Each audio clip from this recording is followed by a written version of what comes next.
Good day and welcome to Glasnost in our time, where we try to look at the world rationally and hope that it will look rationally back. I'm your host, Anthony D'Agostino. It's April 25th, 2024. The US Congress has passed an omnibus war bill, including massive aid to Ukraine and Israel. Yet Ukrainian officials worry that they are retreating at the front and cannot raise another army, but they can widen the war and strike Russian targets. Similarly, Israel can't really defeat Hamas at the moment, but it can widen the war and now prepares to attack Lebanon. So Joe Biden seems to be resigned to running as a war president. Is he retracing the steps of Hubert Humphrey in 1968? Is Donald Trump retracing the steps of Richard Nixon, the peace candidate of 1968? Some of us are wondering if this might not be our last presidential election. In addition to other crises, is this a crisis of democracy? So we meant to ask Helen Thompson about that in our last interview, because the last part of her book, Disorder, this splendid book of 2023, deals with the trials of Western democratic institutions. So I thought that since we didn't get to do it last time, we would invite her back and ask her to talk a little bit more about democracy and its discontents. So welcome back, Helen Thompson. It's a pleasure to be back with you, Anthony. And pleasure to have you. You kicked off your discussion of democracy by referring to the British conservative Michael Gove and a statement he had made about the Roosevelt model.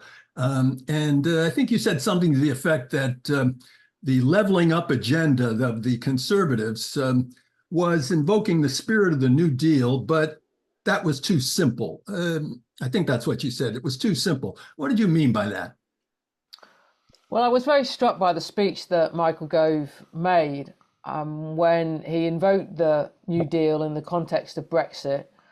And he said that there are moments in democratic countries where things have got out of balance and that there needs to be an act of renewal, in some sense, to get rid of a set of problems that have come to plague that democracy. And in a way that fit very well with the argument that I wanted to make in this part of Disorder about the problem of what I called aristocratic excess in democratic politics, like when democracies actually start to manifest significant aristocratic tendencies. And I think that we could see what the Conservatives tried to do with the levelling up agenda in the immediate years after Brexit. It soon fell apart. And what Franklin Roosevelt tried to do with the New Deal as a response, not only to the Depression itself, but what had come before it, as an attempt to try to, if you like, restore the democratic principles in democracy and to lessen the aristocratic tendencies of democracy. Now, the reason why I thought that Michael Gove simplified the comparison was that in the context of American politics, I don't think the New Deal can be separated from the politics of race. And I don't think that was a comparison that Michael Gove really wanted to make when he was talking about Brexit. He wanted to cast, in a way, the idea of British democracy being rebooted by leaving the European Union. Franklin Roosevelt wanted to have, in part anyway, cast the idea of American democracy being rebooted by the New Deal. But in the American case, in the New Deal case, that was inseparable, I think, from a rather, shall we say, uninclusive idea of who the nation in the democracy were, in American democracy were. And I don't think that Gove could have accommodated that comparison if he'd wanted to pursue it, because he was obviously very determined in the speech to present Brexit in a positive light and not as something that was essentially nativist at its core.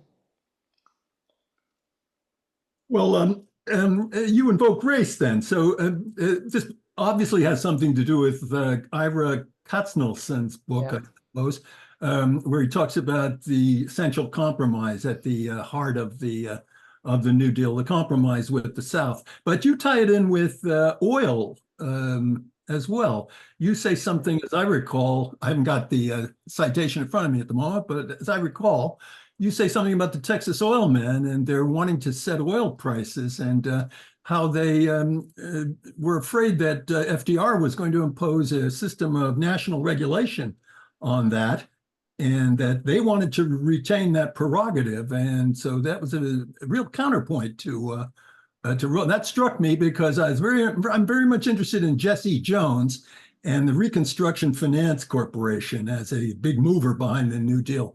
Money creation, public works through money creation, not necessarily through deficit spending, but through money creation. And how he really represented, in a certain sense, those Texas oil men in those days, and how maybe his quarrel with Henry Wallace, and eventually they got rid of Henry Wallace. Maybe that kind of figured in that. But you said that it did have something to do with oil. Yeah, I mean, in a way, I would have liked to spend a bit more time on this because I think it's a fascinating story, and I could only get onto a little bit of it in terms of what I wanted to say about not only the story of the New Deal, but the way that the oil story continued into the post-Second World War American Republic. I think it's important to see how much the collapse of the oil price in the early 1930s is part of the American Depression story. And interestingly, one of the causes of that, it's not the only cause, is the fact that Stalin gets the Soviet oil industry back and running. I mean, it's never been running as Soviet, but it'd been running obviously as the Russian oil industry. And what you can see is that there's a quite strong attempt that originally fails within Texas itself to try to get production reduced to try to force the price back up. We still know this dynamic because it's still part of oil markets now. And I think that there's a move within early Roosevelt that would like the federal government to control the oil industry, to essentially be the site of authority that is delivering a high enough price for producers, but not too high a price for consumers. And that doesn't really happen. The Roosevelt is able to do that under wartime conditions in the Second World War, but it's not part of the New Deal. What's interesting is that really the authority that takes control of the oil problem in the 1930s is the Texas Railroad Commission.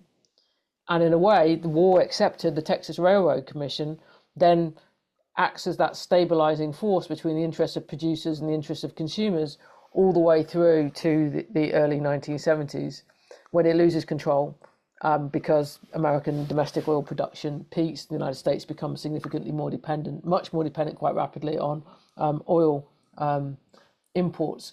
But what you can see then in the oil story through the New Deal is that federal state tension and the fact that although the New Deal is a project of federal authority in so many ways, that oil kind of escapes from its reach, except, as I say, during the Second World War itself.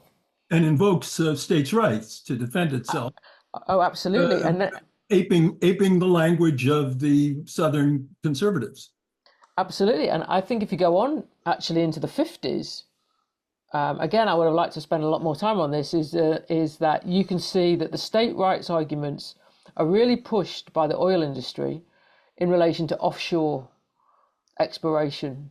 Because this is a very important era in terms of offshore exploration in like the Gulf of Mexico. It's the beginning of the offshore oil industry, and they want it to be done under state authority and not under federal authority. And I think that some of them then push the race arguments because it's a way of pushing state rights arguments in general, if you see what I mean, without saying, oh, you're doing it for corporate oil profits. You're doing it in a way that's more likely to win support from white voters in the South.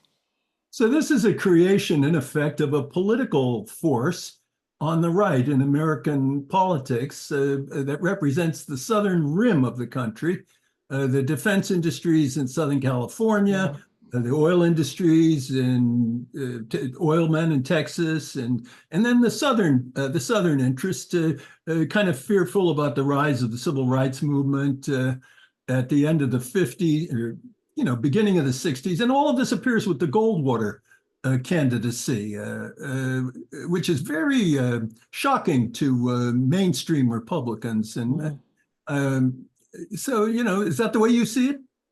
I definitely think there's quite a lot in that. I think that one of the things that it took me a while to understand, but when I did understand it, a lot of things make a lot more sense in American politics, is you have the interest of the international oil companies, as they got called, which in the American case is the heirs of Standard Oil. So once the Supreme Court has ordered Standard Oil to be broken up into its regional parts. You mean mostly English companies, or just European countries, companies in general? Well, there's the seven sister oil companies, as they're called. Yeah, only two of them are European, 5 of them are American. Most of those are the successors of Standard Oil. So, like Standard Oil, like California, Standard Oil, New York, and then they become ExxonMobil, and ultimately the companies that we know today. But the important thing, I think, for this story that we've just been talking about, Anthony, is that those international oil companies are producing their oil abroad, let's say primarily in the Middle East, though not only in the Middle East. You then have a domestic American oil industry that is very southern centered, very Texas centered, and that comes to be incredibly important in American politics. And if you think of it within the tension within the Republican Party, the old establishment, the Eastern Republican establishment, is closer to the heirs of Standard Oil, and the Texas oil companies are closer to what's going to become the new right, the Goldwater party, and then Reagan's party, moving on from that. So if you trace the oil divisions between the oil interests, international oil companies versus the southern companies, you can see something about, sorry, knocking things over. You can see something about the story of the Republican Party during that period of the second half of the 20th century. And you also say that the New Deal it doesn't represent, strictly speaking, economic nationalism or really a drive toward autarky, but it is a kind of a break with an international financial discipline. And you make mention of that as well, don't you? Yeah, I think that you can't really understand the New Deal without seeing that in these terms it is an economic nationalist project, and that initially it's quite protectionist as well. Now you can say quite reasonably there are quite a lot of American relatively compared to what came before. Yeah, go ahead. Yeah. You could say that American trade policy has been generally quite protectionist, or at least moderately protectionist, from the Civil War onwards, and the New Deal is just a continuum of that. But the more important point, as you said, Anthony, is the fact that Roosevelt not only makes a break with the international financial order by taking the United States off gold and being unwilling to go to the London conference in the summer of 1933, or have the United States, I should say, go represented at that conference, but is very vitriolic at times, I think you could say that, in the attacks that he makes on international finance. And that he sees that as part of the same problem as those corporate interests that have, in his mind, corrupted the American Republic and required the active restoration of the New Deal. International financiers for Roosevelt are people who need to have less power. So-called international bank, he calls them. He does, yeah. So I mean, he is the heir of William. I'm sorry, go ahead. I was going to say, he is the heir of William Jennings Bryan in that respect, to some extent, I think. Interesting. But what they would have prescribed for him was just more deflation, and he wasn't going that route. Look what it did to Hoover. All the international banking represented to him was a policy of widespread deflation, austerity, we would call it later on. So the U.S. was in a bind and had no other way out, it strikes me. Or do you think of it that way?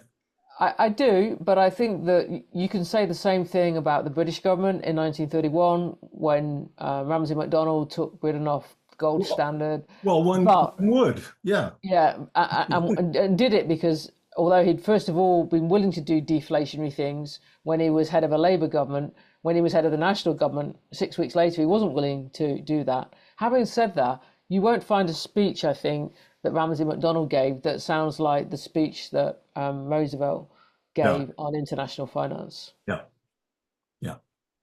Well, I mean, but some might say that was a fault of Ramsay MacDonald's. Yeah, no. I'm not You necessarily know, against I came Roosevelt. across this very sharp argument once in Robert Skidelsky's biography of Mm. Oswald Mosley, where he talked about the Mosley Memorandum of 1930 and said that was the New Deal that wasn't. So, Yeah. so the British had an option there, and it was rejected generally, was it not?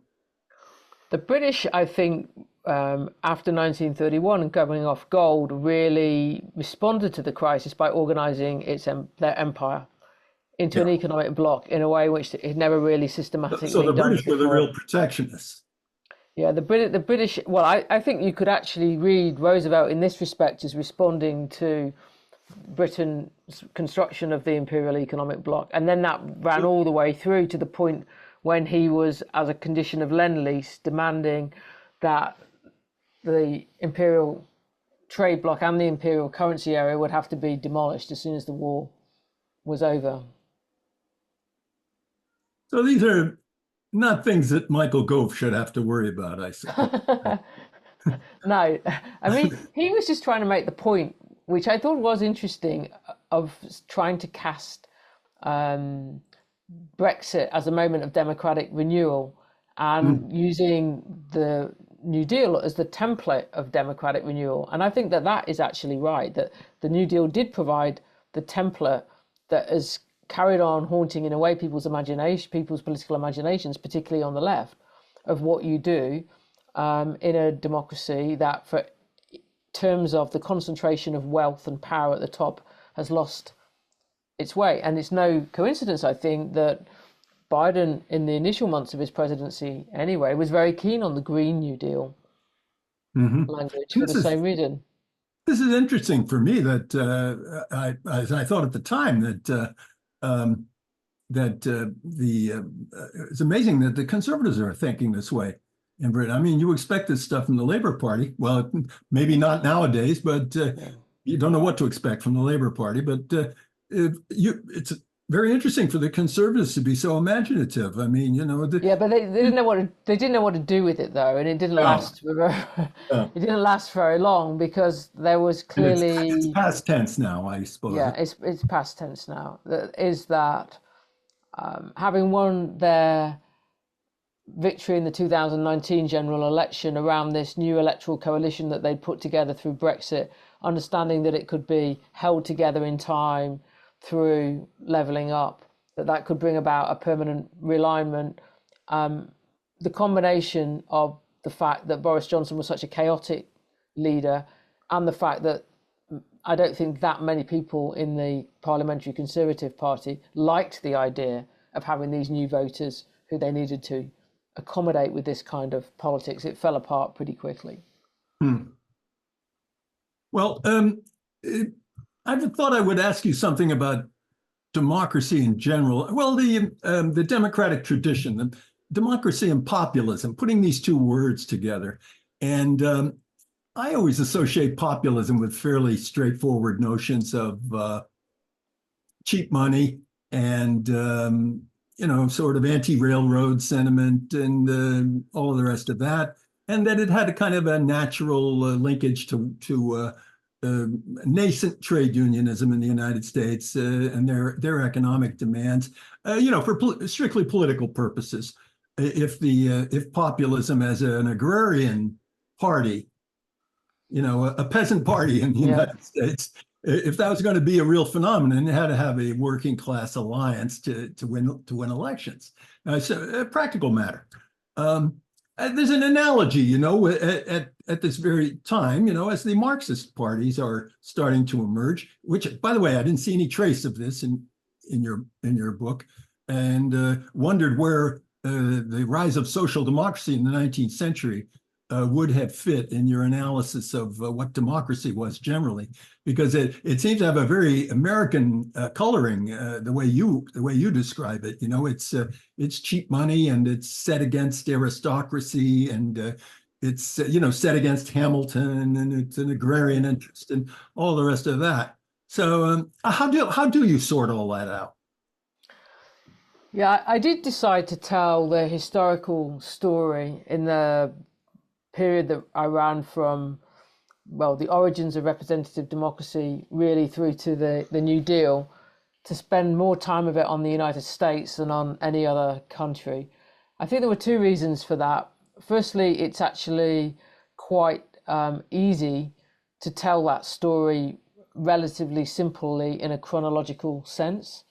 It's actually a lot more complicated for any of the European countries, in part, I think, because the First World War has such a much more profound effect on the domestic politics of the European countries than it does of the United States.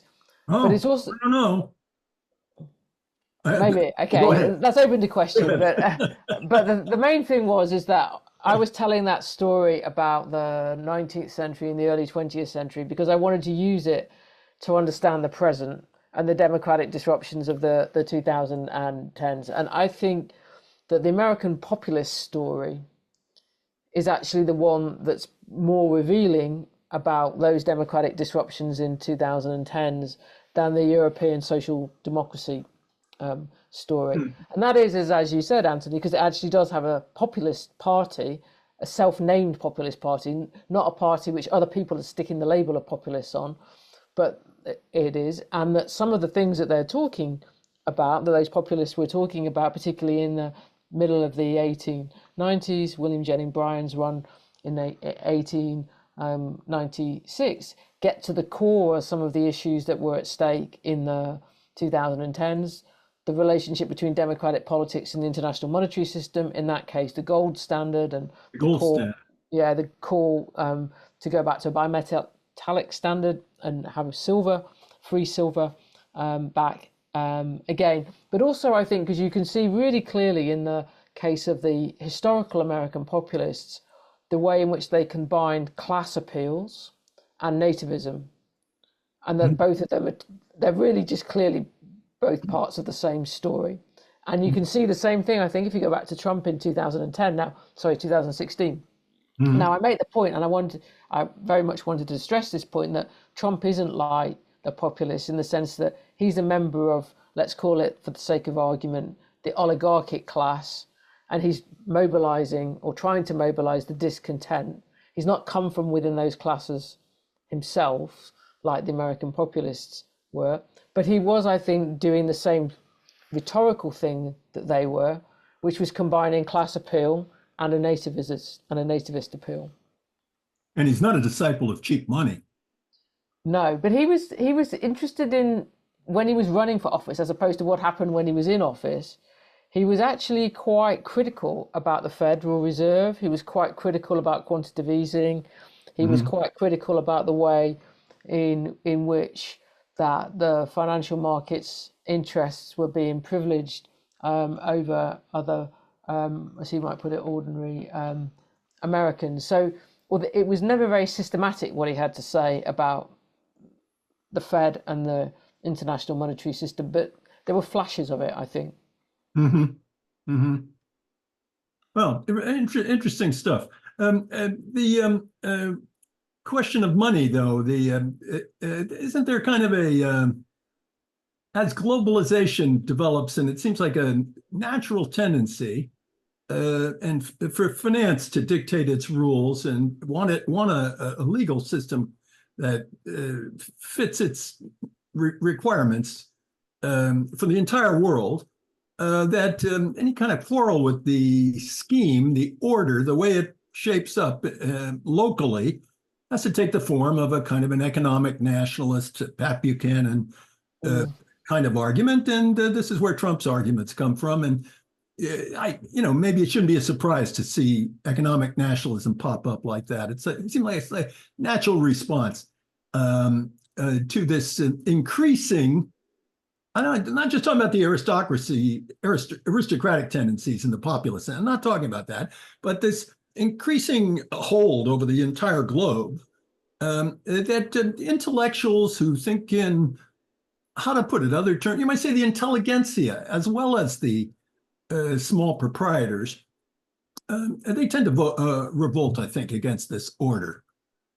Yeah, I mean, in a way, you could argue, and I spent some time thinking about this in the 1990s at the beginning of my academic career, that it's kind of surprising once you look historically that the world went back to open international capital flows and what might get called financial, like, globalization. If you go to the middle of the 20th century and you look at what John Maynard Keynes was saying in the run-up to the Bretton Woods conference, he's essentially saying that, look, if we're going to have democratic politics, we can't have open international capital flows, that they don't go together, that open international capital flows will necessarily, not accidentally, necessarily destabilize democratic politics. Yeah. And that was entrenched, that view was entrenched in the Bretton Woods system, and the fact that states had the right to use capital controls. Now, they didn't all do that. Obviously, the United States didn't introduce any capital controls until the 1960s, but nonetheless, it had them at the point in which Bretton Woods came to an end. And if you then stop the clock, I would say, certainly in the middle of the 1980s, so sort of 10, 15 years of this, I think you would be quite pessimistic about what had happened to democracies in that period. You would say that they didn't cope very well during the 1970s, and that they produced, particularly perhaps in the United States and Britain, Reagan and Thatcher, rather confrontational politics, quite class-driven conflict in the first half of the 1980s. It's only in the 1990s, I think, perhaps even the middle of the 1990s, when you can say that there's some kind of like stability comes in. If you're in Europe, from the period, in Europe's case, I'd say all the way till 1993, you have periodic but intense exchange rate crises that sometimes have very destabilizing effects. All those things fitted very well with what Keynes had analyzed in the 1930s and 1940s about the problematic tendencies of open international capital flows. It's only in the 90s, from a point of view of richer countries, where you start to see some stability in the system. That's probably, you might say, lasts till the 2007-2008 crash, and then it all gets questioned again. And I think that should have been predicted. Is that because of the fall of the Soviet Union? I think it is in part, but I think it's I suspect that is only part of the answer. I mean, I think one reason why it is part of the answer is because it takes away a sense that there's an alternative, and in taking away a sense that there's an alternative, it produces less fear, and that fear gets manifest less in financial markets, and so financial markets are less constraining in a world of less political fear. It may also have something to do with the fact that of the moves that the Clinton administration made after the first few years anyway, to reduce the American budget deficit and push American debt down, and that happening at the same time as China's integration into the trade side of the world economy was taking place, and there was deflationary pressures coming from China, and that made the international monetary environment more generally more benign than it had been in the 70s and the first part of the 1980s. So it's probably a set of things that are interacting in that interlude before the question of whether the international financial system is healthy in some sense for democratic politics comes back to the fore. Now, obviously, we haven't ended up dismantling open international capital flows, but we have ended up, I think, having a more difficult democratic politics in relation to them since the crash. And oil figures in that, doesn't it? It The does. the opening up of Soviet former Soviet oil industry and Russia's realization. I mean, I followed this during the '90s and the Institutski literature, the way they were talking about the economy, and suddenly they said they're a petro state. Soviet Union never specifically described itself as of course you stress that it really is a petrostate Yeah. for a long time, but it never thought of itself that way. And then suddenly in their consciousness, that's we're in the world economy, and we're in a position where we're practically a superpower in terms of our oil. That used to be a disparaging term, right? Russia was a gas station, filling Yeah. station masquerading as a superpower. And now it's just sort of the opposite. Yes, of course we are a filling station. And then the opposite view, there's tremendous excitement that all these vistas for investment are opening up in Eurasia, and that Yeah. Russia is going to be, on the horizon. It's going to be a tremendous thing. I think that euphoria lasted until very, very recently. In fact, right down until the war. Yeah, I'm not sure it lasted until the war in the case of Europe. I think there were other Suppose you things looked that, at the Sakhalin concession, which yeah. underwent change when the Ukraine war started. And this hurt Boris Johnson, I think. Well, Yeah, I mean, just to I speculate. Just actually, to speculate. I actually do think that the war hurt Boris Johnson more than is usually, that it did play a role in the story in a way which I think in Britain is not usually stressed in the way that the Boris Johnson story is told. Hmm. But I definitely think on the big point that the energy interlude of that period between the middle of the 1980s, or from 86 really, when the oil price crashed, through Mhm. to, let's say, 2005, when you start to see the significant pressures on the oil price again, that is part of that period where things look more benign than they really are, and that we've been living back in an energy world that's more difficult since then, and that has knock-on consequences for a lot of things, including the international financial system, including Middle Eastern politics, including democratic politics in a number of Western countries, or indeed most Western countries. So I think you call this an oil shock. You say there's an oil shock that comes up to the financial crisis of 2008. Yeah, I mean, I think that the oil crisis is part, I think it is an oil shock and a financial crash in 2007, 2008. And I think the reason why the oil crisis doesn't take on, isn't really part of the narrative about 2008 is because just at the point where you can start to see political ramifications from having oil at its highest ever level, so about $150 a barrel. You can see it in terms of the European Central Bank, which is raising interest rates at a time when it came to be seen afterwards that the Eurozone was actually in recession. You can see it, I think, in the way in which until the Lehman Brothers bankruptcy, that John McCain was actually doing quite well against Obama that summer and was using gasoline prices in the earlier part of the year anyway as part of the critique he was making of Obama's position. Think of the Sarah Palin drill, drill, drill speech at the Republican Party conference that summer. Oil was mattering, I think, in terms of it was on the surface, and then Lehman Brothers bankruptcy, and then the immediate effects of that were so dramatic that it pushed the oil story away. And in the Lehman Brothers bankruptcy, oil, which had been coming down anyway, then the price completely crashed.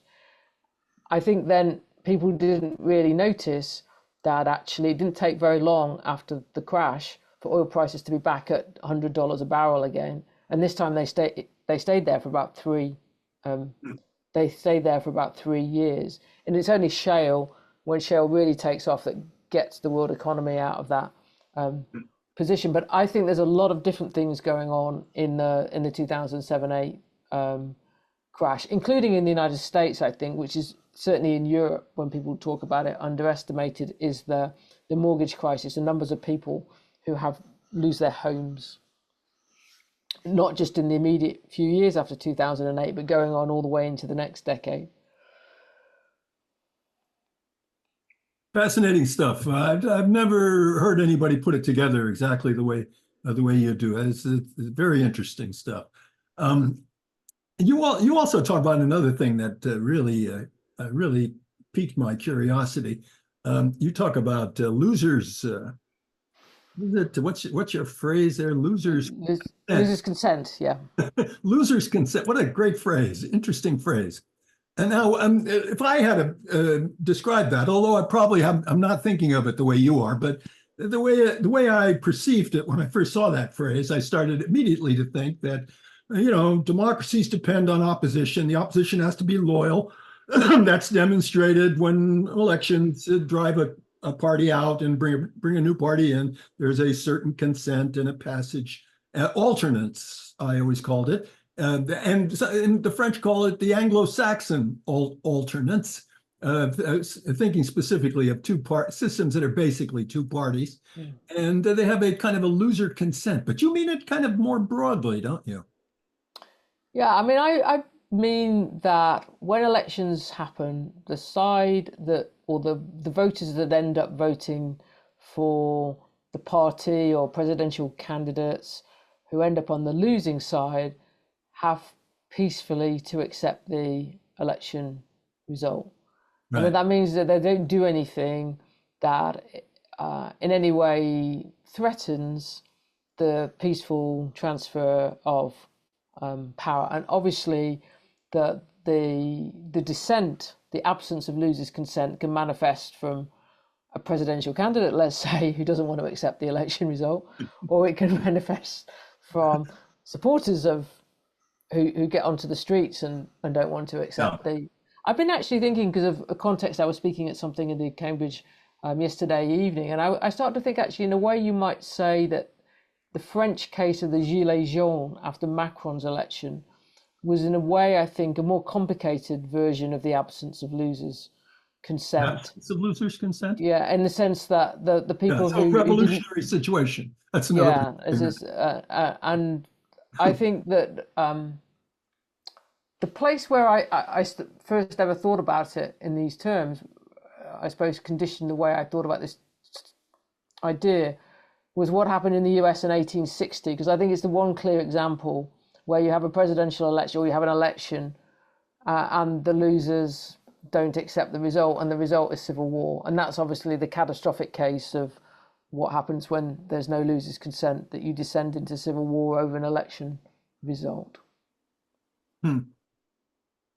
So losers' consent, then. Isn't there a threat to losers' consent when the conservatives, now think of the right politically in any country that has a democracy, when the conservatives start to think of themselves as a movement rather than just a political party? Say, we're conservatives, but the conservative movement, and that phrase was used by Newton Gingrich in, I believe it was in 1994. Conservatives are not supposed to be a movement. No. Is it still conservative if it's a movement? I mean, problem. I think that the 1990s is the decade in the United States where you can see the losers' consent problem beginning to take its present shape, and you can see it in the reaction to Bill Clinton's presidency, and the way in which the Republicans under Gingrich fought those midterm elections in 1994, the way that the impeachment against Bill Clinton was pursued, which was based on the premise, really, that he was an illegitimate president and needed to be removed as such by whatever means legally could be done. And I think that in the American story, there's the interesting moment, I think, in 2000, where you have a very contested election that ends up in the Supreme Court. And the really striking thing there is that losers' consent does hold. that Gore concedes the election once the Supreme Court has made its decision. You don't have lots of Democratic voters out on the streets protesting the outcome, despite the fact that the Supreme Court had given some, shall we say, not necessarily persuasive arguments in favour of the position in which it took. So it held, interestingly, it held there, despite, I think, the fact you can see evidence of weakening in the 90s. I don't think it held in 2016, and I don't think it held in 2020. And I fear for what might happen this year. Yeah, me too. Fascinating stuff, but we're running out of time. And before I let you go, I have to ask you about this recent piece you had in the Financial Times with the title, Geopolitics Lurks Behind Europe's Gas Storage Success, and in which you state that, the European economy is really hurt by the end of its connection to Russia, and it hasn't quite made the transition over to consuming liquefied natural liquefied natural gas, yeah. Liquefied natural gas hasn't quite made the transition, but that the United States is absolutely dominant and that European economies are stagnant. But their stagnation, it strikes me, this is the first thing that occurred to me when I saw this piece, their stagnation is now featured by the fact that they're all at war. And they're getting all sorts of encouragement, and they themselves are very encouraged about the prospects of this war. And basically, a war economy is starting to, a kind of world war economy. I think, as you say in the last part of your book, that there's a kind of a worldwide war, military Keynesianism, generally conceived of as a stimulant for the economies. Do you see it that way? I think there's something in that. I mean, I think it's harder on the European side because the industrial defense base is just not there.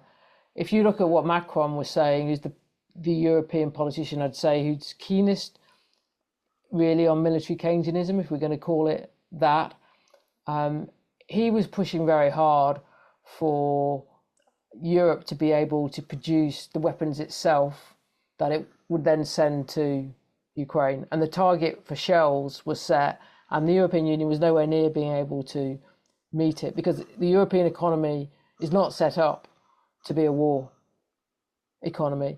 And you have countries like Britain probably being one of the strongest examples of this, whose overall industrial base is just so weak because so much of manufacturing production was offshore somewhere else, or we just started importing it from other countries. So to turn the British economy into an industrial war economy is an incredibly difficult thing to do. It's a rather easier, I think, for the United States. And even there, you could say that there's still been significant offshoring that has hurt the American industrial base.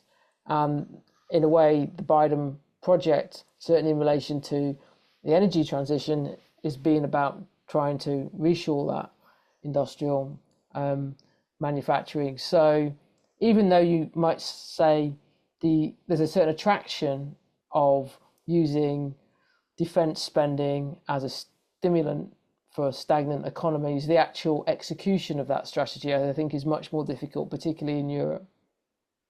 And yet, this is certainly part of the Roosevelt model, is it not? The New Deal. I mean, they were spending money left and right on aircraft carriers and all the rest of that right from the beginning. Is it true that it was right from the beginning? I thought it was a little bit later on, but definitely it becomes part of the New Deal.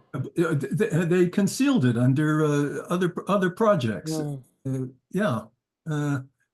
doesn't appear the United States was rearming, but it was rearming massively. And of course, certainly was not at a loss in 1941 when it was attacked. No. So, yeah. So military Keynesianism is a very interesting idea. I'm sure all the arms producers all over Europe are very excited by this project, and no doubt are beginning to think they're going to play the big role in the Europe of the future. the Swedish and all the others, don't you think? Possibly. I They, mean, I mean, let's they compare. must think this war is going to go on another 10 years. I definitely think that there's no end in sight for the moment on the Russia-Ukraine war. Yeah. Or maybe we don't want it to end the way it might end. Yeah. Yeah. I think one of the things that makes what's going on hard to analyze is the fact that, well, Ukraine has been doing very badly on land for the last 6 months or so. It's been doing well at sea, I mean, pushing the Yeah. Russians out of Sevastopol. The Navy, I mean by that the Navy, not obviously the land, and that is a big deal. And so the fact that the war in land and sea are pulling in different directions is, I think, quite consequential. And the air too. Yeah. Eventually, although it hasn't done much so far, but they can throw a lot at Russia, especially with all this money. In fact, I think that's all they can do. Mm. Well, anyhow, fascinating stuff. Really great to talk with I you. was really glad to come back again, Anthony. Oh, wonderful! I'm delighted to hear that. We have to quit now. So thanks again to Helen Thompson, and goodbye until next time, when we'll continue to ask the question, after we've tried everything else, why don't we try thinking about it?